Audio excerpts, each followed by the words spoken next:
questioning, well, our city's so diverse, and we pride ourselves on that diversity. And now that a community that's part of our community needs your help and needs your attention and wants your recognition, now you're not going to help. What's up with that? Um, you can't pride yourself on the diversity, and then when it's time to stand up with that community, okay. Hello and welcome. Welcome once again to my channel, Say Something with Maths. It's a youth channel where we have enlightening and interesting conversation every week from youth across the world. And it's a channel where every youth is welcome to share their journey. And we are all eager to listen to what the youth has to say. So today I have somebody who is joining me from Kyoto, Japan. Chuk Prudencio. Hi, Chuk. How are you doing? And it's a great honor to talk to Chuk. So let's first welcome him. Welcome to my channel. How are you feeling? How is the energy? Thank you so much. I'm feeling very excited, very honored. It's the honor is all mine being here, connecting people from all over the world.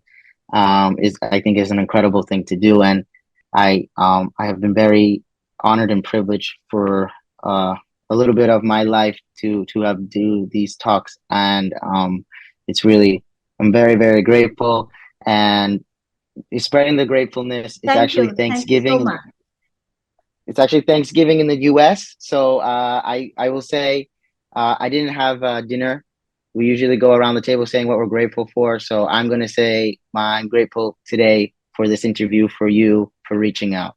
Oh, beautiful is it? Is it Thanksgiving? And you are doing it at what time? It's almost 11 o'clock at night, 11 p.m. Yes, yes, yes, Oh yes. my.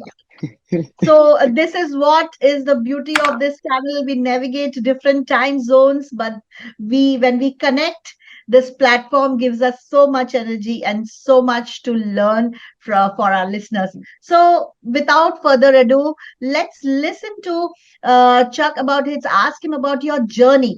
Start from your childhood, from your school and your college. I know you were in US studying in Lynn, right? Your school.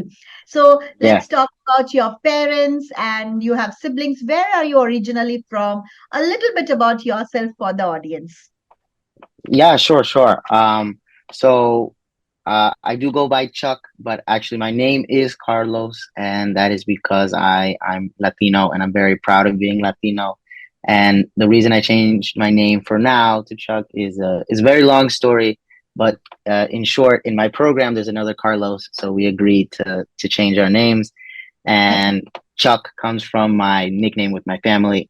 We are very close as a family. But yes, I was raised in Lynn, Massachusetts, which is just a little north, about 10 kilometers from Boston, Massachusetts, which is much more known. And I have been raised with my brother my whole life. He's 3 years younger than me. But I have in total eight siblings. I come from a little bit of a blended, mixed kind of family. So uh, we keep things interesting. Yeah. But as I said, I am Latino, and I'm very proud of that. So my mom comes from Honduras, and my other part of the family comes from El Salvador. So I've been down to Honduras only once in my lifetime, but my Salvadorian identity is very strong. I've been to El Salvador many times. My father still lives down there. I have siblings that live down there, so I try to go as much as possible. Um, and so yeah, I mean that was me. I bounced around a little bit in the childhood in Massachusetts. So I've always stayed in Massachusetts in the US. But then I like to think my home is Lynn. Again, kind of a small city, but it means a lot. And really, that is the point. The people there, that is the point where I became kind of the person I am today, and the person I am trying to figure out, who I will come tomorrow and the day after that. So that is, kind of my life, my origin story. That's pretty interesting. in itself, though we would like to ask you a little bit from since it's a different culture we are speaking. I'm an Indian and I'm speaking to El Salvadorian, and who is we were brought up in US. Like, at what age you came to US? So I was actually born in Boston. I was born in Boston. Oh, But you're my mother had been born in Honduras, and she came to the U.S. when she was 15. oh, So she was, she was well established. She was 15 years old. oh, So my mom's story is a little more, interesting in that regard. But I think what I can talk about is growing up Latino in the U.S. It's very different. Um, it is a kind of mix of always being unsure of your identity, mhm, whether you're not uh, American enough, or you're mhm. not, Latino enough, or you're somewhere in the middle.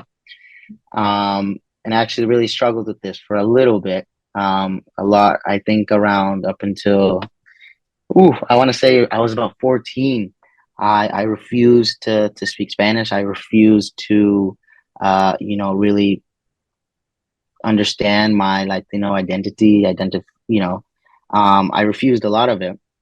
And I don't know, one day things changed. I actually went to Los Angeles to be with an uncle. And can you still see me? Sorry. Go ahead. Um, oh, okay, great. Yeah, I had gone to LA, and I don't know, something in my brain switched, and I wanted to speak Spanish. And I wanted to speak Spanish, and I wanted to be Latino. I wanted to rediscover my roots. So I did. I started to speak Spanish. With my mom, and she had always spoken to me in Spanish, but I just had always responded in English. Okay. So uh, um, I started to speak more Spanish, and create. Funny enough, at 15, a friend of mine was turning 15, and something in Latino community that is really famous for girls is a quinceañera, but it's basically a really big party for girls who are turning 15. Yes. And uh, my friend had invited me, and I was like, of course, I'll go, no problem. And she's like, great, great, great. And then she calls my mom next week, and she's like, where is Chuck? He should be here at practice. And I was like, practice? What do you mean at practice? Practice for what? He's Mm. gonna be part of the quinceañera. He said he wanted to be part of the quinceañera. And I had no idea what that meant. I thought I was just being invited, but no, I had to go to practice because we were doing dances. We were doing surprise dances and things like this. So that is where the resurfacing of like a lot of my songs that my mom would play when on Sunday morning, when she would wake me up with loud music because she was cleaning on Saturday morning. Um, these songs were the songs that we started to dance for the quinceañera. And um, it was interesting because I was finally appreciating those songs for what they were, and to dance them and to show them off at quinceañera with 300 people was amazing. Um, Wow. but that point really, 14, 15 is when I understood how important it is, just to appreciate your culture. I mean, all of us are so unique.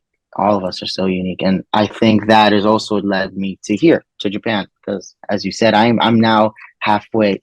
No, not halfway. I am across the world in Kyoto, Japan. So here I am now. This is a fascinating story. And as you were saying this, I think many youth anywhere can identify with this, because when we are growing up, we want to embrace the Western culture, talk like them, behave like them, identify more with them. It happens even in India. And but a little later we do realize that we have been cut off from the from our root, and we when we do go back to it, that's when we become complete. The whole circle completes, and become more Right. grounded, and we know the scriptures, the song, the food, the little proverbs, the words we use, they all become such beautiful part of our life. And I really appreciate you sharing this with us. Thank you so much. I think this is a big part of identity crisis which we grow through, and and that makes what you are today. So yes, uh, moving on, let's talk about your work in Lynn. I have read articles about your work during Corona and the way you serve the community. So tell us, where does this service mind come? Not every youth thinks about service. So where was the first seed of service sown in your life, and who is someone who has influenced you, or how did you even think of doing all this? So what age you started? So I'm gonna recall back to about, again, 14 years old. Okay, I was in my freshman history class, okay, and we were going to class, the history class, but there was something different. There were other people inside the classroom, and I was confused. And I was like, "Oh, okay, whatever." So we sat down. I was with my friends, and we were not having class that day. A nonprofit had come in to talk to us, and the nonprofit is the Global Embassy. Um, sorry, the Global Embassy of Activists for Peace. And I was like, "Oh, that sounds cool. Let's hear about it." So they took us through who they were, what they did, um, and what their mission was. But their mission, I mean, basically was to connect people. They were founded in Puerto Rico. Their mission was to connect people through all the world. But they had really strong holdings in Latin America. But to connect people, and to spread the message of peace, and to understand fundamentally what human rights were, how we should uh, implement them into our daily lives, and how also how we should take care of the earth, right? And that was their main mission, and it was great. It was a great presentation, and at the end of it, they were like, "Anytime you want to volunteer, please come and volunteer." Um, and it ended, and you know what? I was like, I need volunteer hours for college and whatever. So I did it from a place really out of necessity and a little bit of selfishness, right? I was correct. like, oh well, I need it for me, and Mm. I'll help out, and if this is a way to help out, okay, sounds good. So I reached out, and one of the first things we did was actually go to another high school and do that same presentation.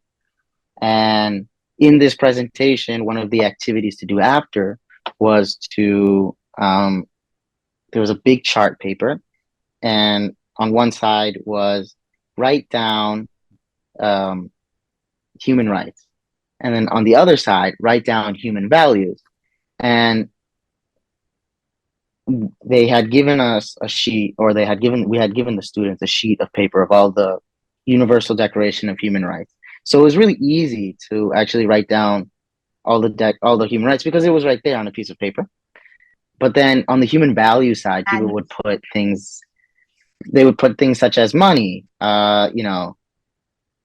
Xbox, PlayStation, things like this, TV. My gold chain is worth a lot, and that's what they thought value was. Um, so we had done this at two other high schools, and we went back, and we were like, wait, what's going on? People don't understand human values, and really, they don't understand human rights, because all they were doing was just listing them down, because the follow-up questions were like, okay, how in World War II, how were human rights violated? And students couldn't really answer. Mm. um, so we got to thinking, and this is really the push off point, where um, I became kind of the person I am, right? The projects I started to push, and the things I started to care about, and I care about today.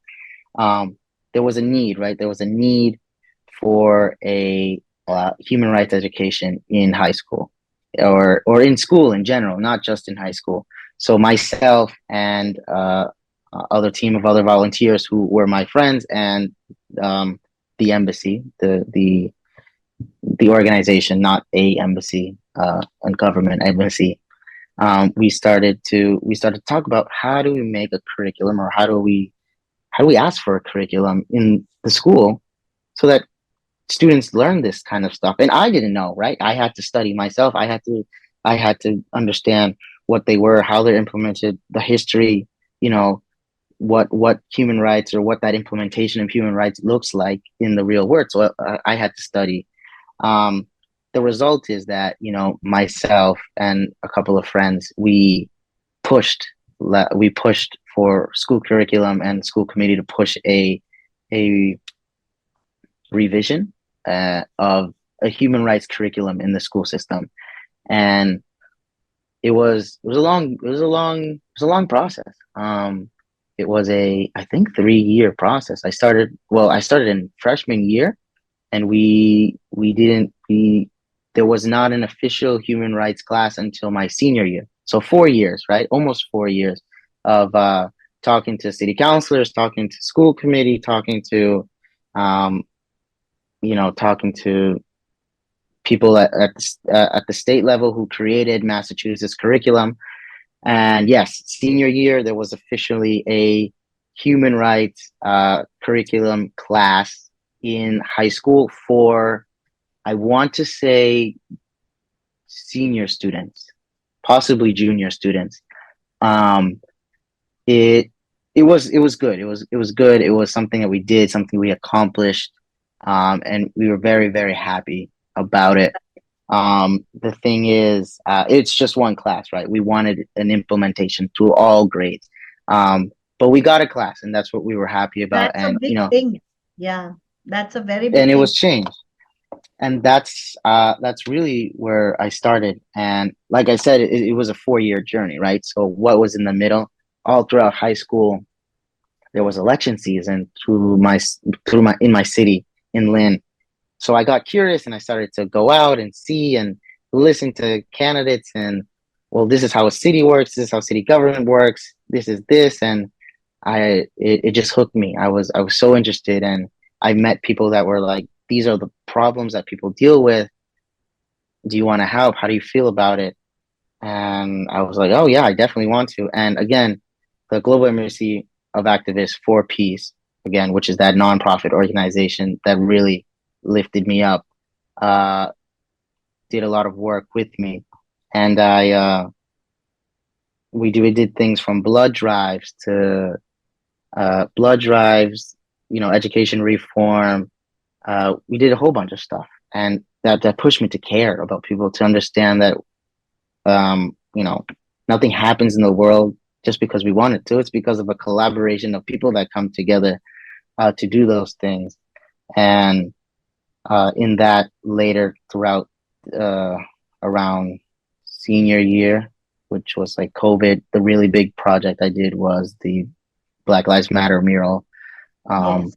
with at the time she was my girlfriend, but she was also incredibly active, and wanted to help. So we decided to do this thing, and we had both worked with artists before, um, and we did it. And that was really, again, a whole another year-long journey, fighting with city council, and trying to get that implemented. But Or those are some of the things. so let me go back Sure. to that first part about human rights. So when you got that after 4 years, when that human right class was started in high school, which year was that? How old were you that time? You started at 15, but when did this get implemented? So which year you were in? I was in my senior year, so I must have been, I must have been 17, 16, 17, maybe. Actually, maybe 16, 16. Right. So that one class now has it become? has it become more number of classes in the school or at the high school, or they still have that one class? Because I why I I'm asking is this is something which I think is so important for every school to have, whichever part of the world we live. Nobody studies about this in actual curriculum. Even that one class, when I remember when we were in 90s, when we were in college, the first class we had about environmental science was one class allowed. That time nobody was talking about climate change, COP, anything, nothing. But to have that one class of environmental science, and people said, "What is this about environmental science? Why should we even study? There is nothing. This is so boring class. No teacher, nothing." But it was introduced that time and nobody cared for that subject, but now see where it has, how important every school everywhere we are being taught that. So I think this yeah. seed, the first seed, is very important. So where do you see this? Is it implemented in many schools now in US or in your area? From my understanding, I believe it's still just one class at my school. I would not quote me on this, but it is possible that it is a in my city we have three high schools. It is Okay. possible that in every high school there is at least one human rights class. Mm, Um, and actually, at the time of the implementation, it was a little funky. Um, the good thing is that I believe, like I said, it was a senior class, so that is your last year, of course, of high school. Junior year, junior year, a few selective students were picked to do this hybrid college course class. mm, I believe maybe everybody from that hybrid class moved to the human rights class, which is good, right? They're getting the education that they need, but it excludes other students from taking that course. Um, I believe it has now kind of changed, and I said it's kind of one standard class yeah, got it. between each one of the high school, and you obviously have to sign up for that class. And And talk about that Black Lives Matter mural. I saw some pictures. So, how did it start? And did you have a team? As you said, you started with your girlfriend, then girlfriend. And did you have, how was it? And you said it took a year.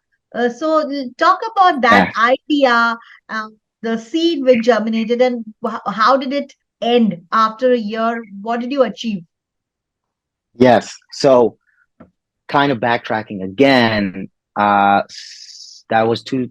So that was 2021. So 2019, because I was a little involved in my community, I had been active. I did an internship with another nonprofit called Beyond Walls, and they were an art nonprofit, and their mission is to activate space within a community, right? And I didn't know what that meant at the time, and actually, it wasn't the original internship that I was applying for. The lady who was going to give me an internship said, "I can't pay you. I want you to be paid. Hmm. Go to this internship, and they will pay you." And so I did, and I had no idea, about the art world or what or who or, what they even do. Okay. Um, but that's the beginning, right? Where I started to work with artists from around the world, and they came to paint in Lynn, and I was interested. I got so interested. I was like, oh wow, this is good stuff. And at first, I thought it was just the art, right? But it wasn't, right? It does create real change in a city, Hmm. both socially and economically, right? You you introduce art to um, a community, and you get you get a fluctuation of people coming to that city, and that drives economic, you know, power through the city. But so when I started, that's really the beginning, right? So again, 20.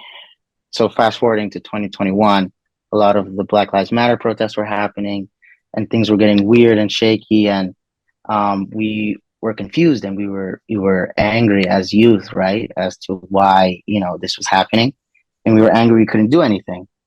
So what had happened was that we saw. all this art being put up, and me and my ex-girlfriend at the time were like, why can't we do that? We have such beautiful art here in Lynn. We should do that. And we were a pretty progressive city. So we were like, let's just go ask. So we went to go ask, and they were like, absolutely not. Because we wanted it on the ground, which is public Okay. space. Same. Yeah. Because we were like, everybody else is doing it on the ground. Let's do it on the ground. And they were like, so we went to the city, and they were like, no, go do it on a building, go do it somewhere else, go do it on private property, but not on public property. And we were confused. And we were like, well, all these other studios are doing it. Why can't we? Nope, it's public property. We don't want any affiliation with it. And I'm like, yeah, we were both confused. We were like questioning, well, our city's so diverse, and we pride ourselves on that diversity. And now that a community that's part of our community needs your help and needs your attention and wants your recognition, now you're not going to help. What's up with that? Um, you can't pride yourself on the diversity, and then when it's time to stand up with that community, do Mm, nothing. right. So at that point, we weren't doing the mural for um we weren't doing the mural to do the mural, and we didn't want to do it on private property because we could have done it in private property. The week they said no, the next week we could have had it up on some building somewhere like this. Um, and we were like, no, we're going to do it on private property, on public property, and you, the city, are going to help us and approve it because that means you stand with us. And some of the counselors were very against it. Some were definitely with us, and we had really, honestly, we had caused some problems. No, in the city, we had literally split the city in half. Half of them supporting us and the other half not. And um, but it was a year of processing and working with a wonderful, wonderful people. It was an incredible team of just community people that wanted to see change it and wanted the city to say something. And we had worked, just local people who knew nothing or a lot about art. And in that, again, the nonprofit Beyond Walls came to help us with logistics and stuff.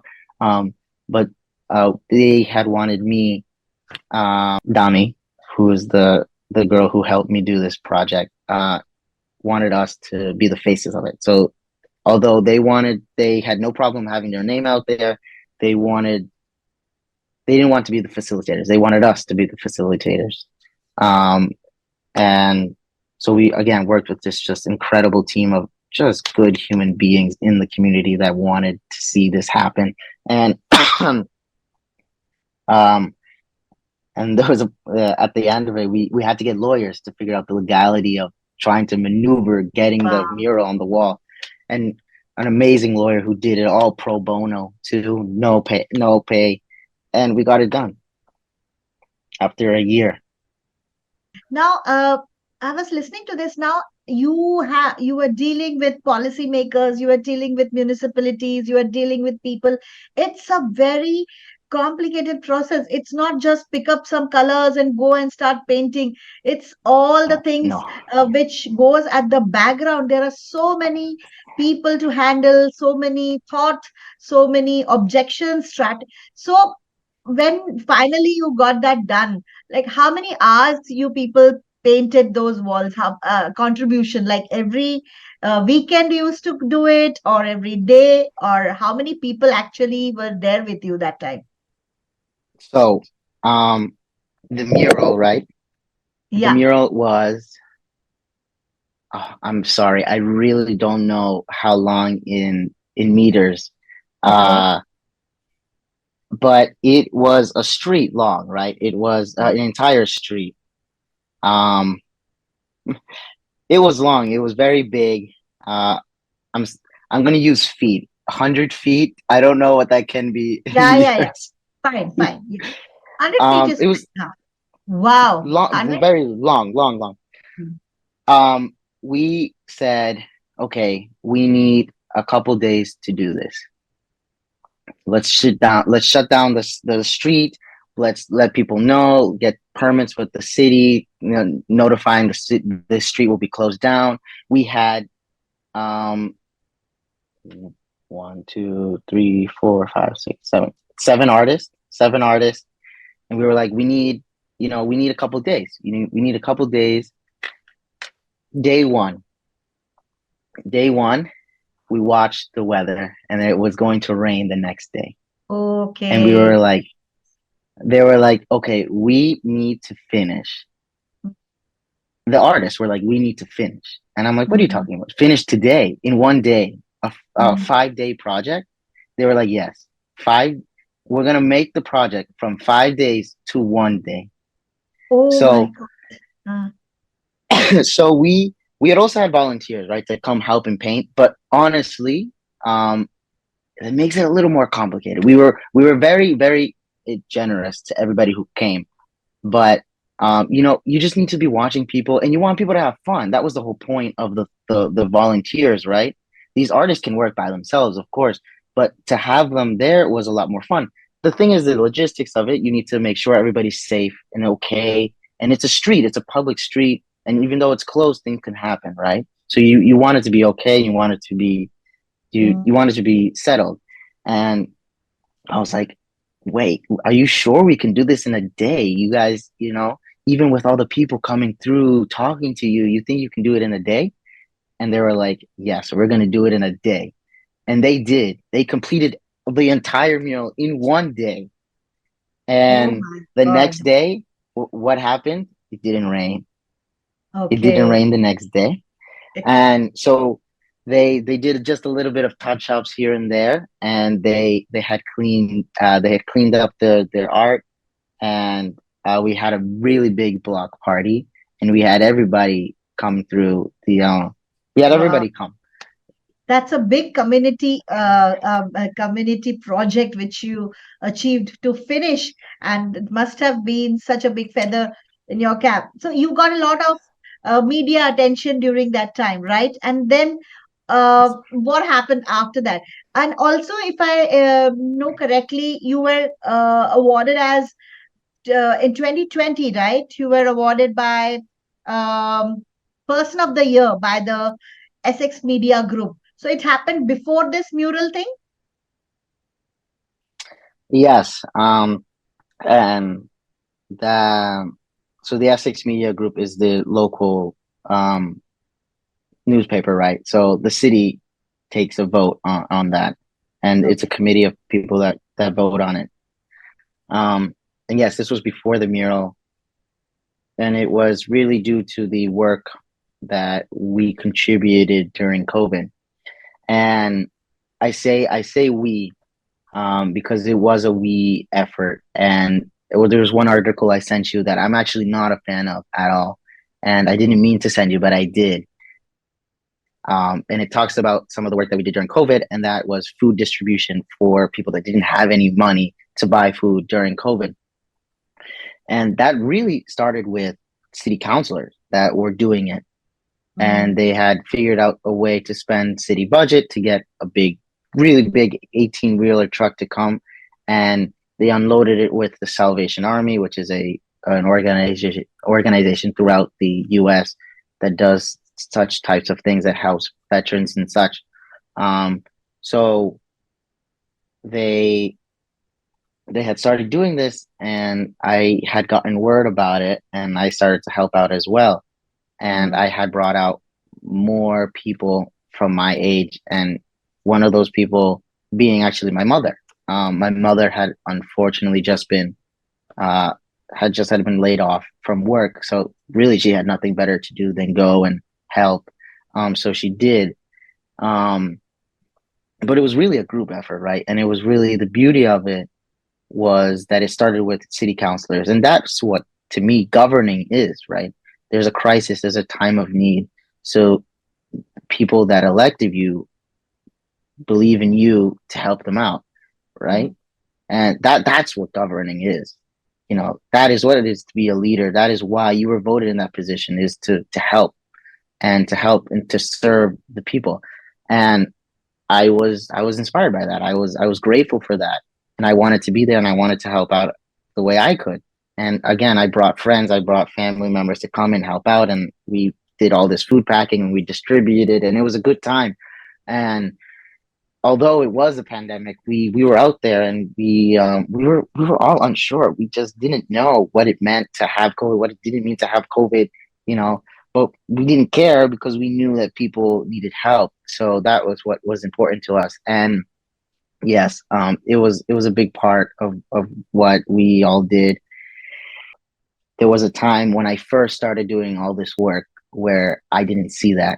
Where, of course, there were people around me and I appreciated that. But I was the figurehead, right? I was the face of a project or the project that got to me. Um, I remember I had done a speech at the State House in Massachusetts, and I was invited, and I was very happy to do it, and I did. And I had used a lot of I statements, like I did this, I did that, I did that.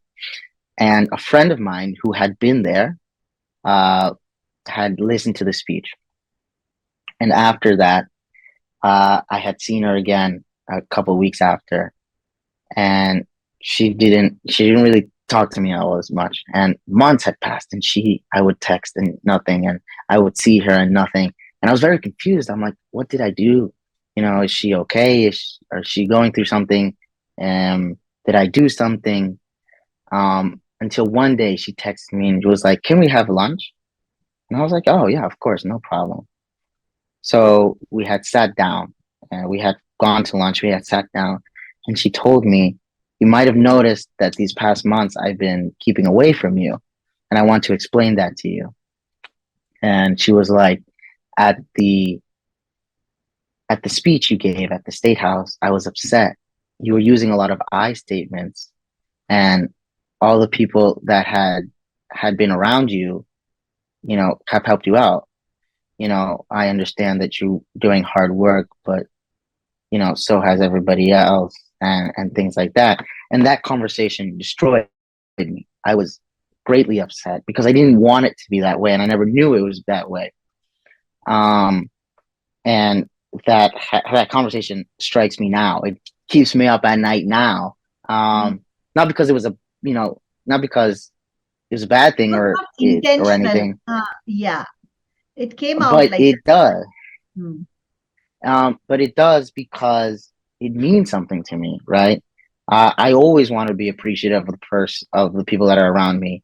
And at that time, when I was first doing this stuff, I didn't know that I was subconsciously leaving the people out, and I don't want to ever do that again. So I'm very appreciative of the things that I've done, but the people that have worked with me, I am completely nothing without the people that have supported me and helped me. And I have been in I don't know whether it's a gifted situation or not so gifted situation where I do end up being the faces of projects. And I the more I go throughout the world, the more I'm not the biggest fan of that. And the more I don't mind that. I don't want to be the face anymore of a project. Or if I must, I do, and I don't have a problem with it. But, you know, it's never you. It's always a group of people. It's Yeah. always a group of people. It's a small committed group of people that change the world. It's never one person. Mm. That's a wonderful share, and that's something which really is might be the biggest challenge you faced in spite of doing so many things, so many, and this stands out at one time when you had to look within and say what I need to change about your thought or thinking, and that of course is a journey. And now you are very inclusive. As I can see that in your talking. So thanks for sharing this, Chuck, and it means a lot. It means a lot to share what you went through. Uh, Chuck, if I have to ask you, what is that one skill you still need to develop in yourself? What is that one skill you think I need to build up? You have done so much work and you are still so young, but you need to work on that one skill. What would that be? Um,